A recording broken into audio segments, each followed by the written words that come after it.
Alright, what is going on, guys? It is Story Times of Crimes here, or Shane Dryer. Today I'm going to be ranking all 50 of my, I don't want to call it studio, because it's not studio recorded, but my phone crafted songs. Now, before I go into this video, let me disclaim a few things. So I will be explaining the reasons why I ranked the songs the way I did, the records that they are on respectively, and kind of like what I was thinking for each song. I also want to assuage any doubt. These songs were all made, and I will give them credit finally, with an app called BandLab.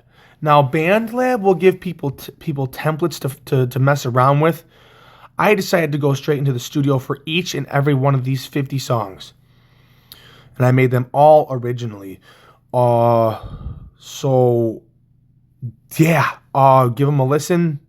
The top 15 at the very least are definitely worth listening to. But at number 50, we have Hurry Up, Wait. I have a very beautiful, I have a nice singing voice, but, you know what I mean? But at this time, I had lost my mother. And actually, what's really crazy is only a week after my mom passed away did I start doing all this stuff, because I felt like she would be happy if I was trying to at least make myself somewhat happy, and music does make me happy. She always knew that I enjoyed music.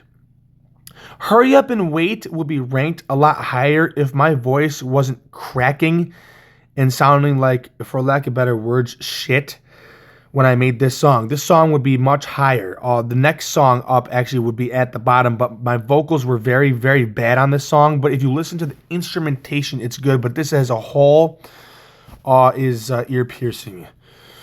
10 Hits Deep was the first song I ever wrote. And by the way, this one and this one are both off of Liminal Shame, the first record.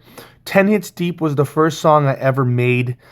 And I'm not even going to lie, for this being my first song and technically at the bottom of the list, this is a damn good song. So you know my music isn't horrifying, but this song is not great. I was going for a rap vibe, which I will explain the vibe of each record, because at the end of this, not only are the songs ranked, but I did rank the records as well. So this one, I'm not a good rap artist, but I have a few good rap songs I made, and there's another one that's actually way, way better than this.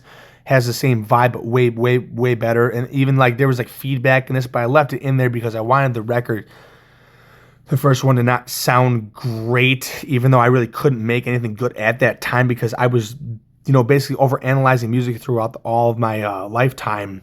I was able to kind of formulate how a record's supposed to be made, but I was amateur at it, and now I am mature at making music, which is pretty cool, so I'll go into it later. So yeah, Liminal Shame, the title track, that's obviously on Liminal Shame. The instrumentation isn't that bad, but it's not great at the same time, and it's the singing. The singing isn't terrible, actually, on this one, but there are a couple parts that are a little raunchy, and it definitely knocks it down a few notches. I actually, funny enough, Liminal Shame as a record was the most I sang on, and Sunset Serenade, the record after Liminal Shame, I only sung 2 out of 11 songs, and the rest of my music is all instrumentals, because I don't want to plague people with my voice. I talk enough already, as you can tell. But yeah, Liminal Shame is not one of my best. Corner of the Room is another example, kind of like 10 Hits Deep. Corner of the Room is, for being only my second song I ever made, it's not actually that bad, but it's not great. I mean, it's the production, and my voice wasn't bad on this, actually. The lyrics were good. The way I was making the music was good, but like some of the way I put it together was not. It could have used more attention. I could say that it was a little rushed, which a few of these have that same kind of reasoning for why they're ranked low, but this one is not great. We have our first No Way Out song. 2 by 5 by 4 40. Interesting song. It was the reason I don't like this song and put it so low is because not because it sounds like crap. It's actually kind of cool depending on who you are listening to it. But it was rushed. Actually, I hate this song because I rushed this song more than any song I ever wrote, and I don't like it.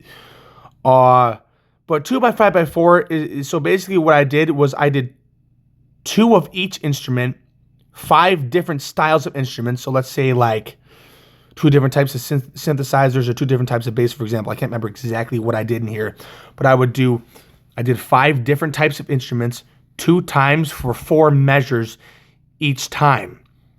So it's just like a bunch of math. You'd have to be really smart to understand, but not saying you're stupid if you're listening, but you get the point. So that's not my most favorite.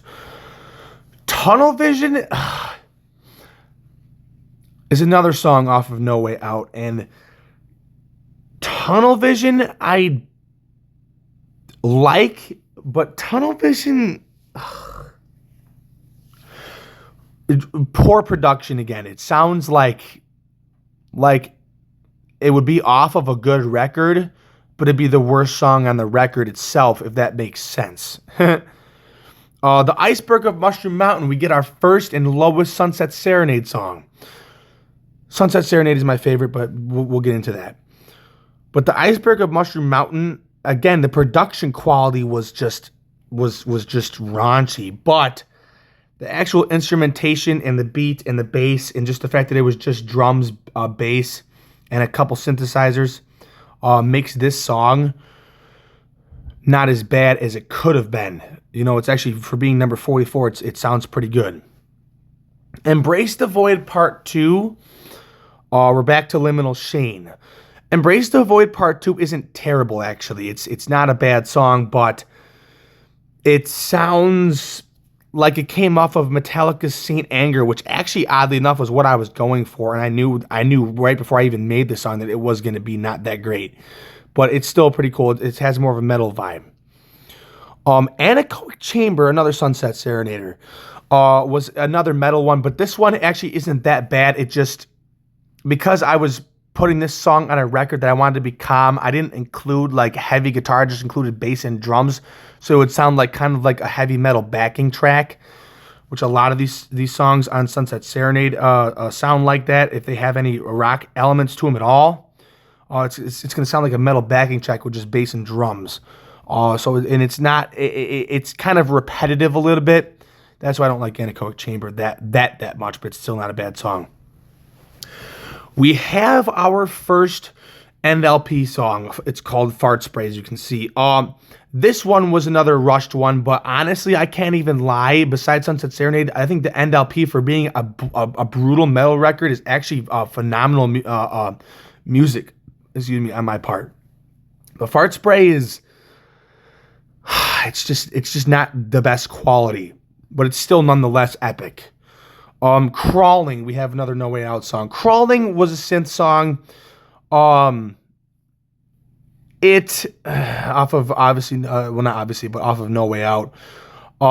Crawling was definitely a good piece of music, but you get the idea behind it, and it definitely encompasses a good vibe, and it goes with what the title says. But it's still definitely because it's only something simple like crawling. It could imply a multitude of things, but you're pretty sure you know what it implies. But it's not the best, but it's still a pretty cool song. This is another Liminal Shane song. The bass solo, I didn't even title this song.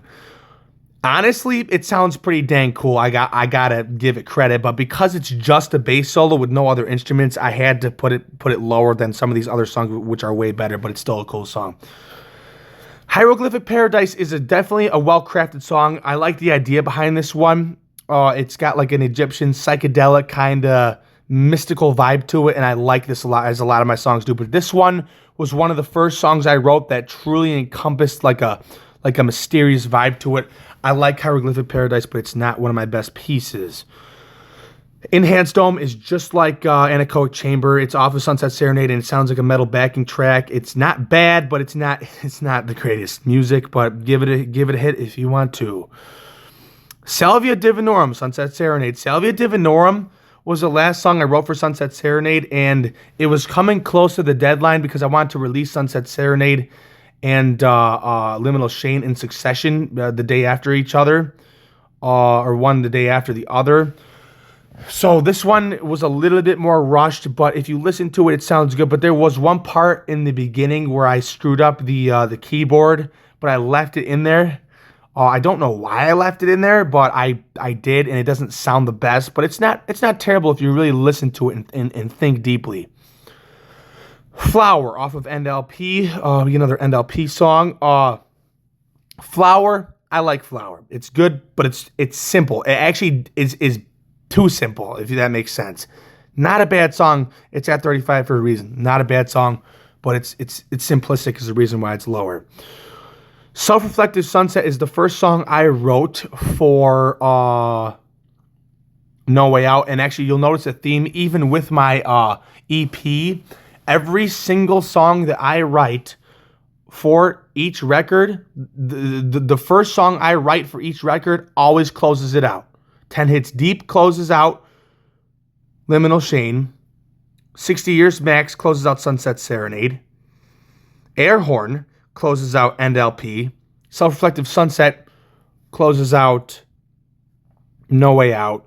And I believe Red Eyes, Blue Face, but regardless, if you look at it, every single song that I write for the first song that I write for each record closes it out.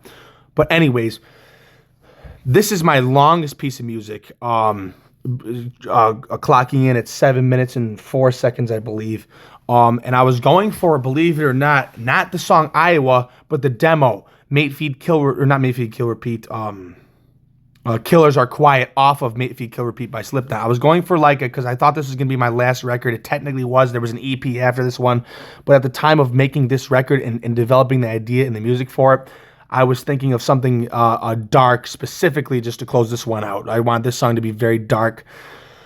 I was going for a Killers Are Quiet vibe. If you listen to Killers Are Quiet by Slipknot off of their Mate Feed Kill Repeat 1996 demo, you'll hear the similarities. But this one's got more of like a chanting cult vibe to it, which is not great. But again, it's the production that brings this one low. But the actual instrumentation, the notes, and how I form the song, and even the title, it all comes together pretty dang well.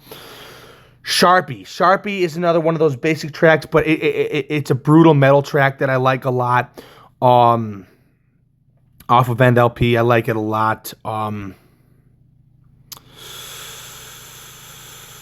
It's not bad, it's definitely not bad. I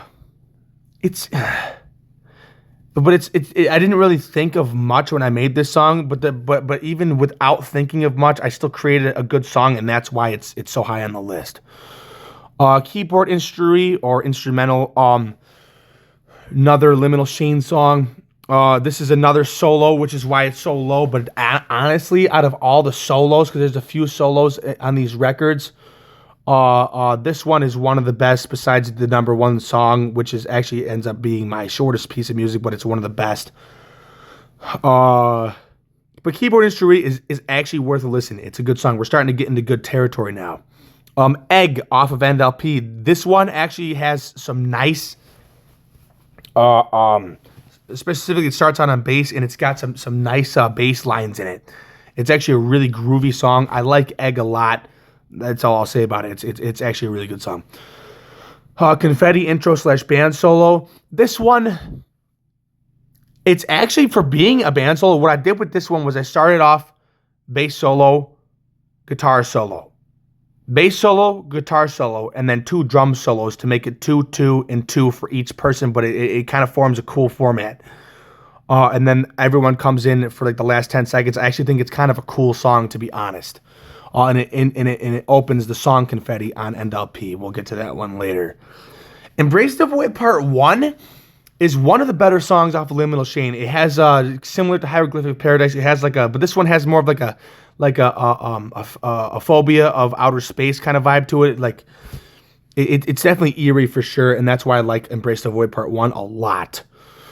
60 Years Max was the first song I wrote for Sunset Serenade. It's one of two songs that we haven't covered off Sunset Serenade that has vocals in it, and it's actually not bad. I think 60 Years Max is a phenomenal piece. It actually reminds you kind of like the Hotel Transylvania. It reminds you of like an old, like what you would hear in like an old horror film, like from like the 40s and shit. It's pretty cool. Fireworks is, as the title says, it's actually one of the most complicated songs. Not complicated, but like blast beaty. It's a fast song off of NLP. It's pure metal. It's heavy. It's aggressive. It's brutal. I love Fireworks. It's actually a really good song, but there's not much to say about it. You'll Never Forget the Eyes. Here's one of a few songs I wrote about the rake creature, which I definitely saw in the woods, as you can see right there. That's an original photo I took. There's a whole story behind that. If you look at my channel, I talk about my experiences with skinwalkers.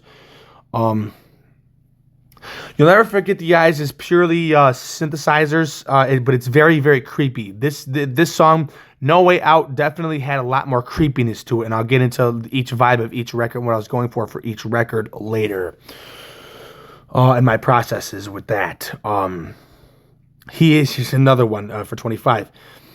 He is the Rake. He is the Rake for number 25. I like this song because it encompasses how I felt when I saw the creature, and I saw it on multiple occasions. It was crippling anxiety and pure terrifying fear, but at the same time, you would get these bouts while staring into these creatures' eyes of pure childlike joy. It was like opposite ends of each scale. It was definitely creepy when I saw it, but I encompassed how I felt in this song, so I liked it a lot more. An eerie sense of permanent loneliness for No Way Out, as I'll get into later. I definitely went for a more new metal or like 80s kind of sound. It sounds more like classic rock more than anything else I wrote on that record. The record No Way Out is a mixture of classic rock and synthesizers, but it's definitely a trip for sure. But an eerie sense of permanent loneliness gives you what the title says. I actually did a dang good job putting together the music for the title. It was pretty nice actually, and I like the song a lot. It's similar with this one. It's off of No Way Out. Same exact vibe as an eerie sense of permanent loneliness for number 23 here, but it's more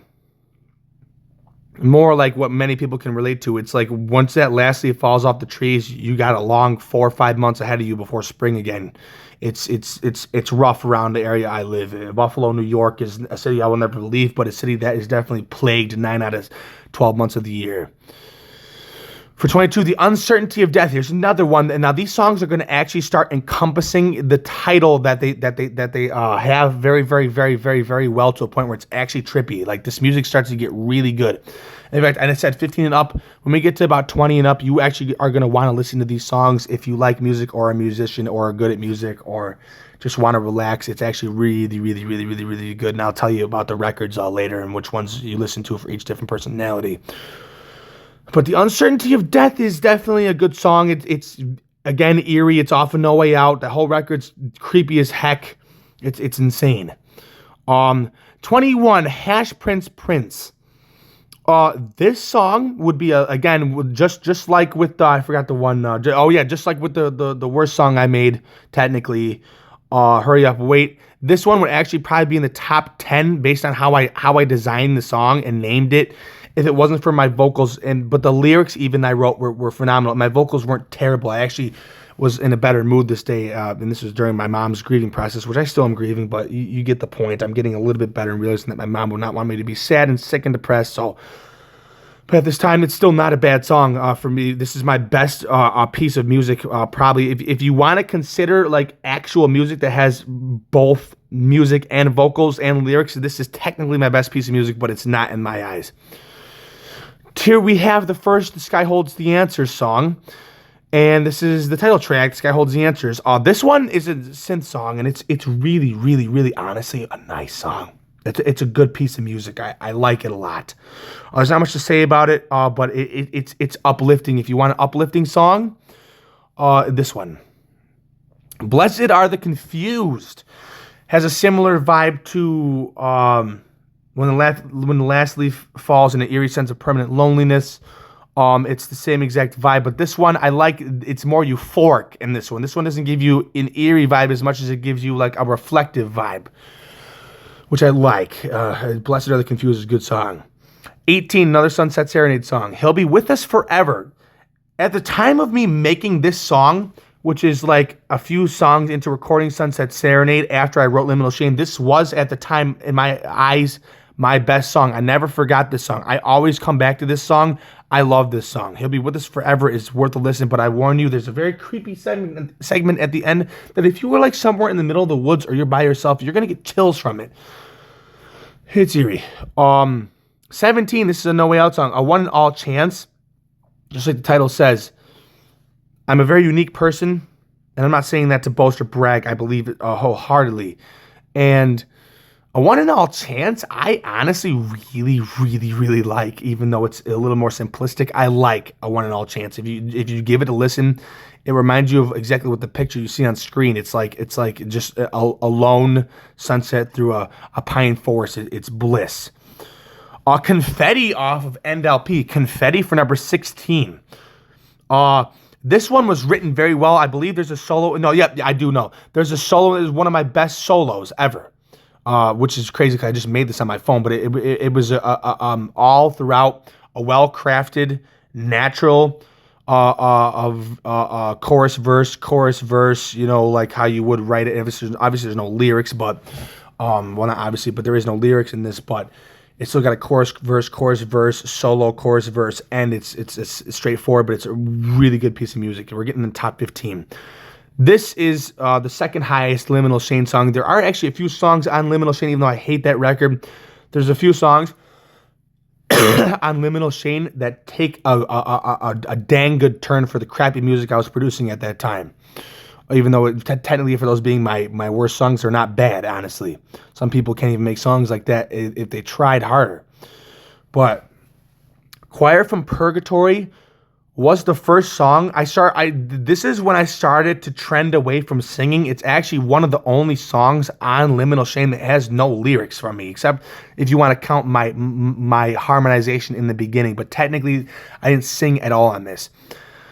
And Choir from Purgatory is, honestly, it was the last song I remember. It was the last song I made for Liminal Shame, but it was one of the best. It was crafted phenomenally. And if you want to like give yourself the chills, but also feel like uplifted at the same time, listen to this. And at the end, there's a male singing choir, which is why I call it Choir from Purgatory. And it's honestly pretty dang good. Air Horn, the first song and the closing track as Trendy with Me. For the End LP. This song, honestly, I made it because I've seen bands, like, even on stages where, like, sometimes one member will do something so, like, shocking that the other members will walk off the stage for a little while, and the other member has to convince them to come back on. That, I'm referencing specific to Pantera. I remember it was Phil. He, like, slapped Dimebag in an inappropriate spot because he was fucking shooting heroin and drinking, so he wasn't thinking completely straight. And I remember it was Dimebag Darrell and Vince Paul. They walk off the stage, and Phil says, "You get back on the stage right now, damn it, Dimebag," and he comes back out. And they finish the set. But if you listen to this song, you'll hear parts where, like, it's complete, but, like, at one point, like, it's just the guitar strumming, and it kind of encompasses that, like, the members kind of just all left the stage for a moment, and then they came back. But overall, between the bass guitar and drums and the way I crafted this song, as far as like opening with bass and then like bringing in different instruments at different times, combining different amounts of these instruments, and the way it ends in like a lullaby kind of sound. For being a metal song, a brutal metal song to close a brutal metal record, this actually is a really, really, really, really good song. Red Eyes, Blue Face. This is what I was mentioning before. This is a similar song to 10 Hits Deep, but extremely better. This actually could be used, like if I were to sell this song, it could be used as a rap like track. It's that good. Someone could rap over this song. It's off of The Sky Holds the Answers. Good song, number 13. Number 12, Exploding Poppers. It's got two references to it. I've noticed a lot of my friends, and including myself, have very mentally unstable parents, specifically their fathers. But the entire vibe, and I'll get into the vibes anyways, but the entire vibe behind the NLP was to base the song names off of prank items they used to prank people. And those exploding poppers, ones you throw at the driveway, I've seen a lot. So I call it Exploding Poppers. It was the second song I made for NLP, and it was when I got back into recording after 6 months. This is the first song I had made in a long time. So Exploding Poppers it's blast beaty, it's heavy, it's got a cool solo in the middle, and it's a quick song, but it's a good song. It's one of the songs that seems like it was rushed, but it wasn't actually. I took time for this one, so I like it. This is the highest ranked Liminal Sheen song. This is the first actual metal song I made, and the only metal song you will hear me make where I made metal and screamed over it. And honestly, the vocals are pretty intense. They're not bad. Cast Out Reel In is, for being a metal song, a phenomenal piece of work, and it's worth listening to 101%. I can guarantee that, even though it's off of Liminal Sheen. And I chose to open the record with this song and that's why I called this song. In fact, that's why I like this song, because not only is the instrumentation good, but everything about it. The title, it's called Cast Out Reel In because I'm reeling the viewers in. I threw out a line and I hooked a fish and I'm reeling them in. Because it had to open since this song, sorry, I sound stupid. Since this song, I get ahead of myself. Since this song is the intro and it's the best song I made, I decided before I organized the track listing, because I would not organize the track listing until I completed the record every time I made the record. And so I decided to open it with this to reel in the listeners, because if I opened it with some of the more shittier songs, someone might not be more inclined to listen to it, if that makes sense. Another song off of the EP, the 4-song EP, The Sky Holds the Answers, The Love You Take is Equal to the Love You Make. That's actually engraved on my mother's gravestone, which will be placed in April when the ground thaws. I like it because it was a homage to my mother. It was one of the last songs I made and probably will ever make, at least digitally. And that was an homage to my mother. It's a beautiful piece, and that's all I'll say. Now we're getting into the top 10, and these are dang good. But even though I sounded sad because I am, this number 10 is worth listening. Lies on Repeat, Dusk. It sounds like what it would feel like to go through dementia. Or so I would think, because my mom was passing away at this time, and she had suffered dementia for a while, and she did not deserve to. So I kind of made it as another homage to my mother. But it's eerie, but honestly, it's a dang good piece of music. I love Lies on Repeat, Dusk. This is the highest ranking The Sky Holds the Answers song. Success Over Revenge. Sounds just like something off the NLP. The reason I made the EP, The Sky Holds the Answers, is because I needed 4 more songs to make my entire discography from 46 to 50 songs. That is how bad my OCD is, that I had to make 4 extra songs just to satisfy my OCD. But listen, it works because I made 4 albums, right? So I made each song go in order of how the records were released, and each song as it goes holds the vibe of each record. And I'll explain that in a little bit when I get to the record rankings. But Success Over Revenge, out of all of my metal songs, honestly, is one of the most uplifting for being like a blast beaty, genty, heavy bassy song. It sounds very euphoric, and that's why I like Success Over Revenge, and the title is just perfect. Success Over Revenge, that's what you do. This song, number 7, even though it's a damn good song, this is the eeriest, creepiest sounding song. If you want a creepy damn song, listen to this. It sounds like insanity. An ever-growing, ceaseless haunting. This song is horrifying, and that's why I like it. It was crafted beautifully. Warm Water, one of the best, if not the best. No, it's the second best off of NLP for being part of a blast metal, heavy metal record. It's got a damn good groove to it. It's kind of like Pantera's Vulgar Display of Power in a way. It's beautiful. Alien Invasion, No Way Out song. This is the second song I made for No Way Out, and I love the vibe of it. It actually sounds like an alien invasion. That's all you need to know. That's why I love it. It sounds just like its title. This is the best NLP song. This was crafted so masterfully. I opened, this is actually one of the only songs I opened with just a hi-hat on drums. And I opened this song in just a classic rock and roll way, and it sounds badass as fuck. Saran Wrap is off of the NLP. I know I have it higher ranked. It is the best, but this one I like a lot. But Saran Wrap I like more just a little bit because it's off the NLP, obviously. I like Saran Wrap a little bit more because The notes that I hit on the bass specifically it's so euphoric. It makes my spine tingle. That's how good Saran Wrap really is. The top two are off of Sunset Serenade. I love Sunset Serenade. But Serendipity, I don't make many sad songs. This song will make you cry. It's haunting. I made it for two people.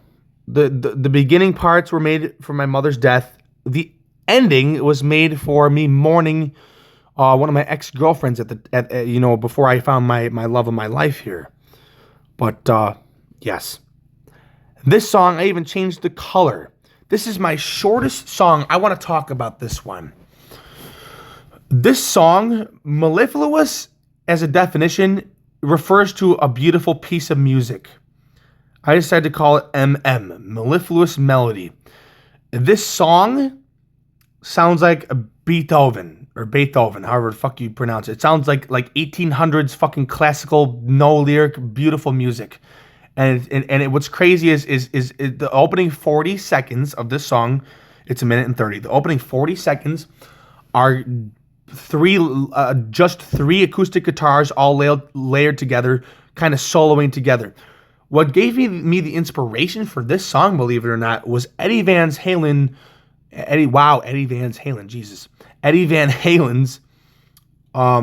Little Guitars intro, and it's the same exact timing. It's 40 seconds, and it sounds kind of like something Eddie Van Halen would write. And I made this on a keyboard on a phone. If you listen to this song, honestly, if you made this far in the video, thank you for watching. There's still a little more. We got the record ranking. But if you made this far into the video, thank you. But if you're going to listen to any of my songs, start with this one, because it'll show you the genius I have in music. It's incredible. There's a hair on my phone. It's incredible. Everything about the song is incredible. And then the ending has the synth keyboard ending that it's just everything about this song I freaking love. Now we get into the record rankings. As you can predict, at number 5, I have Liminal Shame. A few reasons for it. Honestly, for being number 5, it's still pretty fucking good. And for being my first record, still pretty fucking good. It is one of 4 main records that has a title track, and if you want to include the EP as a record, it technically is 2 of 5. But it's the only main record that has a title track. This record, all except the one song, even though that one song, which was Choir from Purgatory, Choir from Purgatory technically has a harmonic intro, so technically I sang on it. So if you want to be technical, I did sing on all these songs. But I think because I was depressed at the time, I see, if you listen, I can sing. I can sing. I just choose not to. But it wasn't even that I was shy at the time. I can sing if you put a gun to my head. But I don't like singing. But at this time, I had also just lost my mother.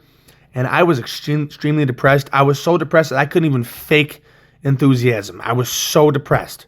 It was horrifying. Fucking Linda Kite, that bitch that killed my mom. I can't stand her. But we're working on that. But Liminal Shame, the vibe I was going for this record, I've always liked metal, right? These we'll get more in depth with because the record itself needs more explaining. So obviously, I don't know why I'm such a narcissist, but it helps sometimes, but sometimes it doesn't. I believe that I caused all that liminal space stuff to happen from 2020 to 2024, which is even up to today. So I called it, instead of a liminal space, I went for a liminal shame instead. This actually is the only record where I took photos from the internet, which I shouldn't have done, but I slapped photos from the internet on the cover, which if I have to remake the cover in the future, I will, but I'm going to be very reluctant to do so. But it's the only record where I did not use an original photo over the top for the cover. But when I made the first song, it had if you listen to 10 Hits Deep, it has a kind of a rap, freestyle kind of vibe to it.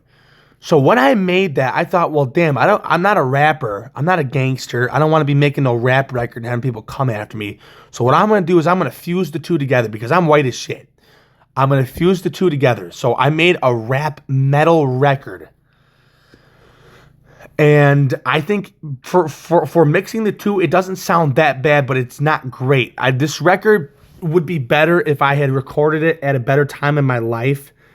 And if the production, because I just started using BandLab, and I wasn't quite used to it yet. I'd gotten it down pretty quick with the first song, but I wasn't quite used to it completely yet.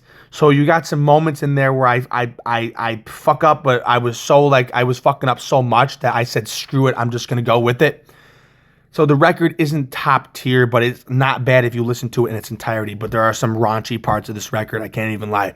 But I got lucky because I was able to release this on April Fool's Day, so it can be all played off depending on how you look at it, but that's how I excuse it in my mind. But this record is still pretty badass. I hated putting The Sky Holds the Answers lower because let's say from those 4 songs, if I had continued to make music for this record, it probably would have sounded even better than Sunset Serenade. But because there's only 4 songs, I couldn't rank it that high, and this is just an EP. It's not even a record, but it's low. However, the cover photo, I took that photo, I love it. It draws your eye in. The vibe behind it, because I vibed this. So basically, like I explained earlier, I had 46 songs and my catalog was complete. I did 10 songs for Liminal Shame, 11 songs for Sunset Serenade, 12 songs for the End EP, and 13 songs for No Way Out. And that all added up to 46. So I said, screw it, I'm going to have a 50-song catalog. I don't give a shit. So I decided to make an EP. And because it was 4 songs and there's 4 records, like I explained earlier, each song holds a vibe each record. And I put it in order. The first song, Red Eyes, Blue Face, is a rap song. And it goes along with the vibe of Liminal Shame. The second song, which you'll hear later, goes into the vibe of Sunset Serenade, and so on and so forth. And then the third song goes with third record and LP. Fourth song goes with No Way Out. You get the idea. But yeah, that's at number 4. Number 3. Now 3 and 2 are very, very, very, very, very, very, very, very close. It was almost impossible to tie break these, but I had to.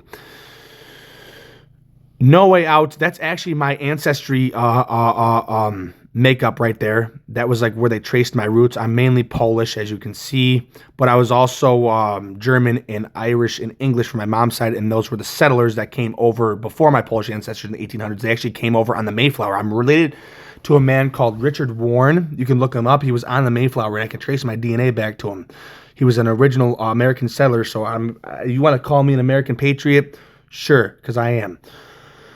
I'm pro-America all the way. If you live here and you're not, there's a problem.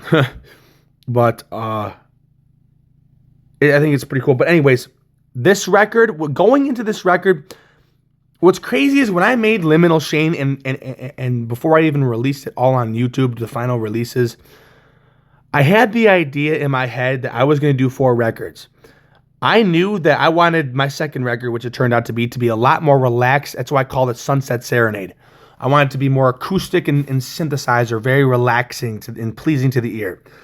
Number 3, at that time, I knew that I wanted to be brutal heavy metal. I was going to scream over it, but I decided not to because it would scare my friends. It would be terrifying, and I won't do that. I'm not an ass kisser, but at the same time, I'm not a fucking crazy fuck. Well, I am, but you get the idea. Everyone's different. When I made, but what's crazy is about a week after I brainstormed the first 3 records, I said, screw it. I asked my one buddy, I was like, should I make a 4th record? And I'd like to do it a lot. So he said, yes. I said, fuck it, I'll make a 4th. And I said, you know what? Seeing as how I don't really like any other genres of music besides rap and metal, really, and calm music, like acoustic and trippiness, I said, screw it. I'm going to go back for the same vibe as Liminal Shame, just to end it off. It does have the same vibe, kind of, because it has a lot of synthesizers and it has a lot of like classic rock. It's a rock record. But I went in a little different direction. No Way Out is creepier. It has more of an eerie, like life is meaningless kind of vibe to it. And so it makes it different. So even though I was going for the same thing, it turned out to be something different, which I like even better. I like that even though this ties in Liminal Shane, it really doesn't in its own respect. It's rock and roll and it's heavy, kind of in some parts, but it's more classic rock. But it's got like the synthesizer still, like Sunset Serenade. But overall, if you listen to it as a whole, it's a lot more creepier. It's got some very fucking eerie elements to it, and that's why I like No Way Out. It's unique, just like all the records. It stands out in its own respect. Coming in very close, but it won out at number 2 is the NLP. This record, honestly, I'd only place it lower than since you could guess Sunset Serenade at number 1, because it's heavy metal and because it is not pleasing to the ear if you don't like metal music. But if you like blast beaty, heavy, groovy, coordinated metal music, it's good. And actually, even though Sunset Serenade is better, this record was produced phenomenally. This record is honestly musically inclined from front to back. It is amazing, and it's brutally heavy. It's insane, but you could see where, like, because this is my 3rd record, you could see where this was going in the No Way Out direction with the Rate Creature. You could tell I already had the idea for No Way Out brewing when I was making this record, because I recorded both. And what's even crazier, when I recorded my first 2 records, I recorded them both in the same sessions, kind of, and released them back to back. And the same thing happened with NLP and No Way Out. I recorded both of them back to back and released them back to back. It was kind of cool. But this record is fucking awesome. I think the NLP is one of my favorites of all time, and I made it. This record honestly could honestly top a Pantera record, and I made it on a cell phone, which is insane. So yeah, it's the NLP. But this motherfucking thing right here, and I did this because I knew that my music wasn't going to blow up, so I made it for others, but I made it mainly for myself, actually. But Sunset Serenade, Serenade is beautiful in all respects. There's a few points on the record where you get like some metal backing tracks, but even that, just because it's bass and drums, sounds soothing. This entire record from front to back is soothing, except for a 30-second segment at the end of the first song, He'll Be With Us Forever, which is kind of eerie and creepy. But the rest of the record, including the whole song, He'll Be With Us Forever, except for that last part, everything except for those 30 seconds is unbelievably pleasing, calming, relaxing, uplifting, euphoric. It's honestly, it's incredible. I could talk about this record forever, but I think it speaks for itself. If you can trust my word on anything, you can trust my word. Give this out of all my music a listen, and you will probably come back to this record more than any. What I will say about this record is this would probably be one of my most mainstream, if I were to even call it that. I imagine many people would like this record versus the other ones, but everyone can relate to my music, I would assume. But this one, Sunset Serenade, awesome. I will end this video at 44 minutes exactly. I love you guys. I appreciate you. Thanks for listening. I am going to listen to this back because it's pretty cool. And I'm actually going to go give these records a listen. Thanks for putting up with my stuttering. My mind moves faster than my mouth and hands, so it's fucking crazy, but smart as shit. I love you all. Take it easy. Peace.